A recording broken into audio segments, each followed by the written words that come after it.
कोणतंही मंदिर हे घंटानाद आणि घंटेशिवाय कायम अपूर्ण असतं। उद्या प्राणप्रतिष्ठा होत असलेल्या अयोध्येतील राम मंदिरात जी घंटा लावण्यात येणार आहे त्याची विशालता आणि भव्यता आपण पाहू शकतो। आता शेजारी आपल्या ती घंटा आहे, जी घंटा आता राम मंदिरामध्ये अयोध्येतील राम जन्मभूमी येथे उभारण्यात आलेल्या मंदिरात बसवली जाईल।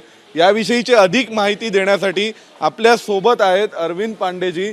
अरविंद जी, क्या बताएंगे, ये जो घटिका है जो अभी राम मंदिर में लगने वाली है उसकी क्या जानकारी देंगे? ये घंटा रामेश्वरम से करिसाला में आया है। ये घंटा 6 से 13 किलो का है। ये घंटा की आवाज़ 5 किलोमीटर तक ओम की आवाज़ निकलेगी। ये घंटा मेन गेट पर राम मंदिर का लगेगा, मंदिर का मेन दरवाजे पर, गेट पर। मुख्य प्रवेश द्वार है मंदिर के, वहाँ पे ये घंटा लगेगी। तो ये किस मेटल से बनी हुई है, किस धातु से? अष्टधातु का मेटल है। ये 6 से 13 के जी 6 से 13 किलो का है। हाँ हाँ हाँ।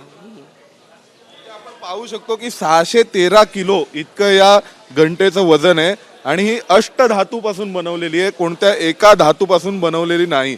इसको बनाने में कितना समय लगा होगा, कहाँ से आई है, कैसे लाई गई? ऐसा है, ये आया है रामेश्वरम से, यहाँ तक सही है।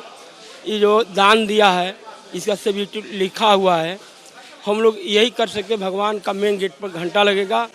ये 2 साल भर पहले से रखा गया है। ये कब लाया गया था यहाँ पे?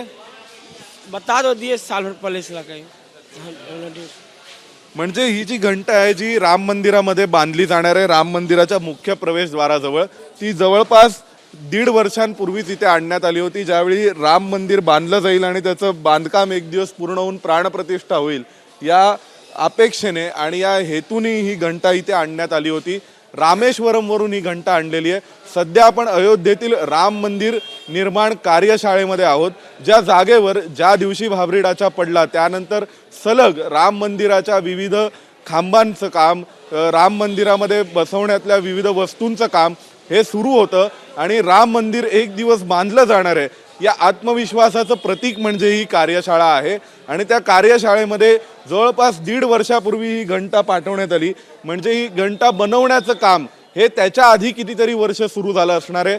ज्यावेळी राम मंदिर बांधलं जाईल की नाही त्याबद्दलची कोणतीही खात्री नव्हती, तेव्हापासून सुद्धा अनेकांना हा विश्वास होता की आपलं राम मंदिर एक दिवस अयोध्येत बांधलं जाईल, तिथे रामललाची प्रतिष्ठापना होईल आणि त्या हेतूनी ही घंटा त्या आत्मविश्वासाचंही प्रतीक आहे की जो आत्मविश्वास सांगतोय की आम्ही पहिल्यापासून याची तयारी करून होतो की ज्या दिवशी रामलला येईल त्या दिवशी त्याचं कोणत्या घंटानादाने स्वागत करायचं।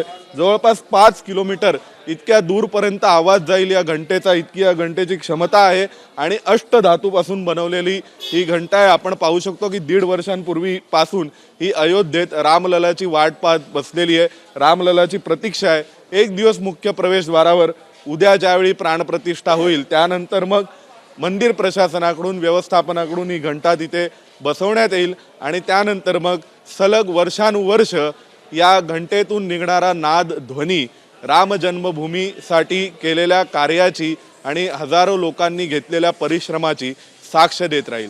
कॅमेरा पर्सन प्रवीण दीक्षितांसह सोमेश कोलगे, एबीपी माझा, अयोध्या।